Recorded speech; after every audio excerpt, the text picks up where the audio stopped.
दिनांक 10/12/2022 को चंद्रकांत पाटिल इन्होंने जो डॉक्टर बाबा साहेब आम्बेडकर, महात्मा फुले और कर्मवीर भाऊराव पाटिल इनके बारे में जो अपशब्द कहे थे और जो अवमानजनक बात की थी, जो बदनामी की थी, उसके विरोध में हमारे जो मित्र हैं समता सैनिक दल के मनोज गरबड़े, इन्होंने पुणे में जब वो एक कार्यक्रम में शरीक होने आए थे, उस कार्यक्रम में उन्होंने बेहद ही लोकतांत्रिक पद्धति से और किसी भी तरीके का जो है कानून को ना तोड़ते हुए उन्होंने बेहद शांतिपूर्ण तरीके से जो है वो शाही जो है वो चंद्रकांत पाटिल जी के ऊपर फेंक के अपना विरोध प्रदर्शित किया।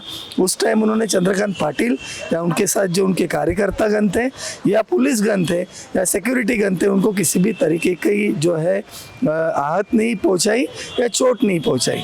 इसके बावजूद चंद्रकांत पाटिल और बीजेपी की सारी सरकार ने जो है इस विरोध को, इस संवैधानिक विरोध को बहुत गलत तरीके से लिया और हमारे जो कार्यकर्ता है उनके ऊपर, हमारे जो मनोज और बाकी जो हमारे दो कार्यकर्ता है, उन कार्यकर्ताओं के खिलाफ 307 और 353, 294 जैसी धाराएं जो इस केस में कहीं बैठती नहीं, इस तरीके की धाराएं लगाकर एक अमानवीय पद्धति से हमारे बच्चों को जो है पुलिस हिरासत में जो है या पुलिस कस्टडी में डाला गया और उनको जो है गुनहगार बना के इस भारत देश के सामने, इस महाराष्ट्र के सामने पेश किया गया।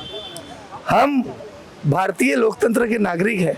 भारतीय लोकतंत्र में अगर कोई अपना विरोध संवैधानिक तरीके से और लोकतांत्रिक तरीके से अगर व्यक्त करता है तो वो विरोध जो है वो गुनाह नहीं माना जाता। इसके पहले जो बीजेपी और आरएसएस के लोग हैं वो विगत कई दिनों से, जैसे सुधांशु त्रिवेदी जो बीजेपी के राष्ट्रीय प्रवक्ता हैं, उन्होंने छत्रपति शिवाजी महाराज के बारे में काफ़ी अपमानजनक बात कही थी। उनसे किसी तरीके का जो है राजीनामा लिया नहीं गया, उन पे किसी तरीके की पार्टी ने कार्रवाई नहीं की।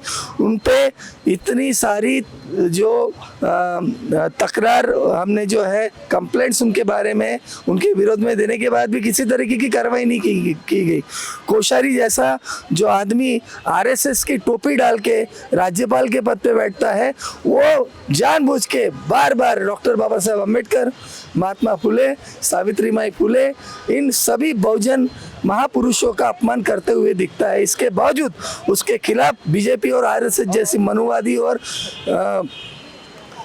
मानवता को शर्मसार करने वाली सरकार किसी भी तरीके से जो है इनके खिलाफ कोई कार्रवाई नहीं करती। यानी मंत्री कुछ भी बोलेगा, बड़े से बड़ा गुनाह करेगा तो उसको माफ कर दो, और कोई कार्यकर्ता अगर संवैधानिक तरीके से उसका विरोध करता है तो उसको फांसी पर चढ़ाने का काम करो। इस तरीके का जो है अमानवीय काम कृत्य जो है बीजेपी और आरएसएस सरकार के माध्यम से हो रहा है। नौकरियां ले ली, रोजगार ले लिया, शिक्षण ले लिया, सारी चीज़ें ले ली, अभी लोगों को दबा के वो जैसा बोलेंगे वैसा ही करो, इस तरीके की जो है फोड़ो और राज करो, इस तरीके का जो है वातावरण इस पूरे देश में और महाराष्ट्र में आप विगत कई सालों से देख रहे हैं।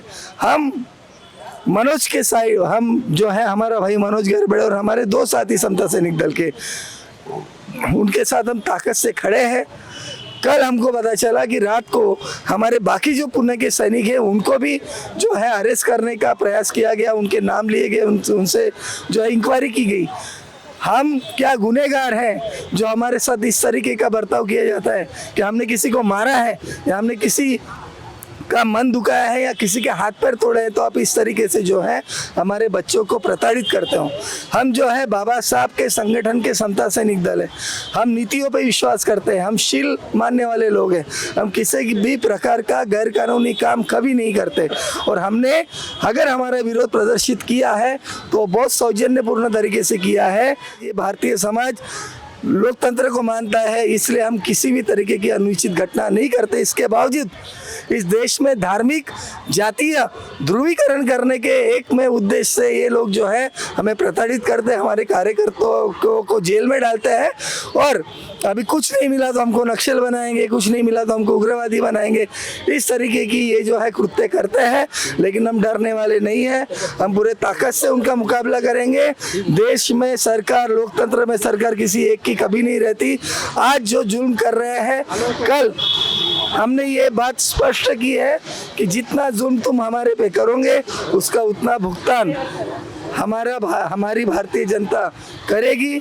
आप जितना लोगों को चोट पहुंचाएंगे उतनी चोट आपको पहुंचेगी। आप जितना संविधान को चोट पहुंचाएंगे उतने आपके वैदिक ग्रंथों को चोट पहुंचेगी।